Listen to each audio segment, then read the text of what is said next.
Hello hello अनमोल आराध्या। आज तिमीहरूलाई म एउटा गेम खेलाउँदैछु है। के गेम भनेपछि त्यो प्लेटमा 3टा अन्डा छ देखेछौ नि, त्यसमा 2टा चाहिँ बोइल अन्डा छ र एउटा चाहिँ काँचो छ है। अब तिमीहरू 2 जनाले अन्डा एउटा एउटा छान। जसले काँचो अन्डा झिक्छ नि त्यसले त्यो काँचो अन्डा खानुपर्छ फेरि आफैले। अनि बोइल अन्डा खानी चाहिँ विनर हुन्छ र काँचो अन्डा खानी चाहिँ लुजर हुन्छ। अनि जसले काँचो अन्डा झिक्छ त्यसले त्यो काँचो अन्डा खानु पर्यो। यदि काँचो अन्डा खाएन भने अप्सनमा अर्को के भनेपछि यहाँ छेउमा हनीलाई किस खानु पर्यो। हनीको निधारमा टक्क किस खानु पर्यो है।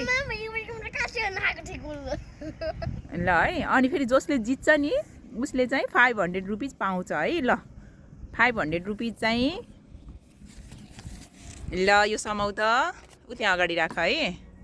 ल जित्ने विनरले चाहिँ 500 पायो र लुजरले चाहिँ ल 3, 2, 1 गो।